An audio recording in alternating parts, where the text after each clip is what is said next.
Good morning, Eastwood kids. Pastor Jeff here.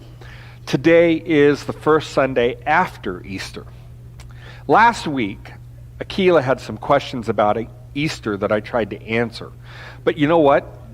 I got more questions from Akila than I could get answered last week. And so I'm going to answer some more questions that she had about Easter this week. I hope this helps. And if you have questions, have your mom, dad, grandma, grandpa, somebody record your questions and have them send it to me, and I'll do my best to answer them for you, okay? So, first of all, Akila, what's your first question for today? Why do we dye eggs and hide them?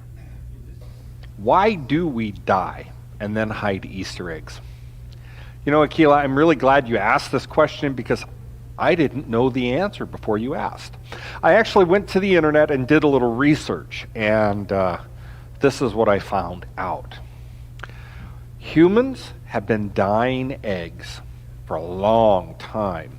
We even found decorated ostrich eggs in the tombs of some of the pharaohs in Egypt, and they died a long time before Jesus. So, we know that people have been dyeing eggs for a long time and decorating them. What's interesting is this tradition going back to Easter actually has 5-6 different possibilities of when it started and how. Now, there's a couple of different theories that maybe Mary, the mother of Jesus, or Mary Magdalene, had eggs with them either when they went to the tomb to get Jesus that morning or when they were at the cross during the crucifixion. And there's 3-4 different variations of that story. And we really don't know if there's any truth in any of those stories. What we do know is that the Eastern Orthodox Church began dyeing eggs a long time ago, very long time ago. And they would dye them red. And part of the reason they would dye them red was to represent our sin. And then, of course, when you would crack the eggs and eat them, you would crack it, and that would be symbolic of cracking open the tomb. Jesus' tomb being cracked open and him being resurrected. Traditionally, they would dye the eggs red, red being symbolic of Jesus' blood that was shed for our sake. I even have, if you want to take a look, some pictures to show you what some of those eggs might have looked like. So here you can see the traditional Eastern Orthodox red egg, and this one has a little gold sticker of the cross on it. And again, the cross is empty because Jesus is not on the cross. Jesus is alive. He's risen. He's not in the tomb. And so this is an example of what that egg would have looked like. Now, other cultures also had their own versions of decorating the eggs. In Great Britain, it was traditional to wrap the eggs with a leaf or leaves next to them, to wrap it in that outer onion skin. You know, when you grab an onion and that outer part that's kind of yellowy brown, that's really thin, you wrap that in it and tie it up with string and then put it into vinegar. And what it does is it dyes the egg brown and leaves an imprint of the leaves that you put on it in there. And they call these things paschal eggs. And so paschal being the Jewish Passover festival. And so that's why they call them paschal eggs and would be eaten at Easter time. Now, other cultures, they decorate the eggs in a different way. They don't use dyes. These eggs here are done by putting colored wax directly on the eggs. Colored wax is what your crayons are. And so they would melt it and apply it. And that's why you can see that it is kind of bumpy in spots, and you have such beautiful, bright colors. Now, my favorite Easter eggs are from the Ukraine. And in the Ukraine, they use really cool techniques of dipping in dye, as well as using tiny wax pens for applying patterns. And then they'll melt and wipe the wax off and do new patterns and dip it in dye. And of course, everywhere that there's wax, the dye doesn't apply. And so it's this multi-layered process to get all that amazing color on the eggs.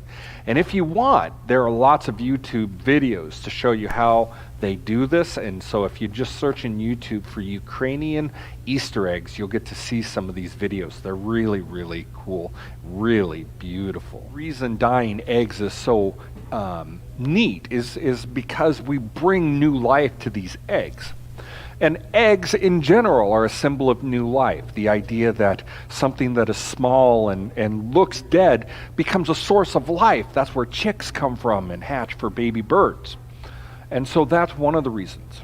Another reason it got associated with Easter is because of what we would call fasting. Now, fasting is when you choose not to eat something for a period of time.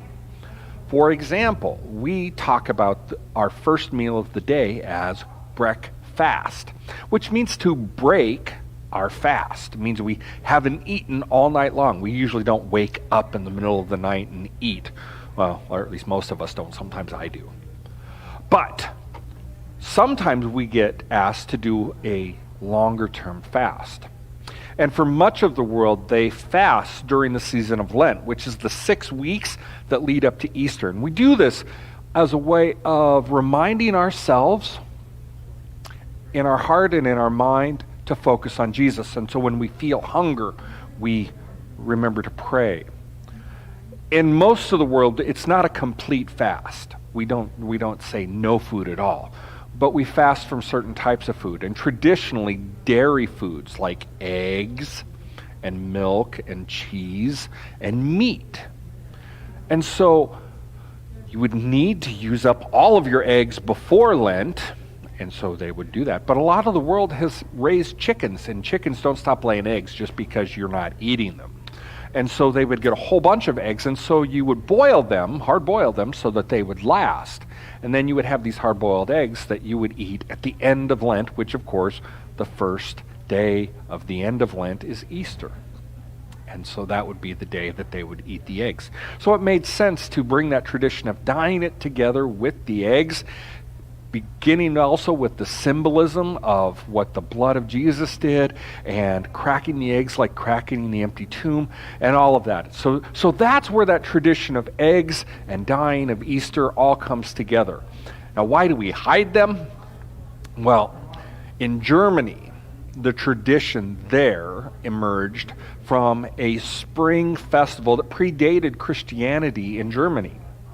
They had this spring goddess, Ostera, and part of the way they would celebrate that holiday was they would hide eggs and they would look for them. They would hide the eggs for the children, and the children would look for them. And so that tradition merged into Christian culture, and that's why we do it today. Is the Easter Bunny real? Is the Easter Bunny real? That's a hard question.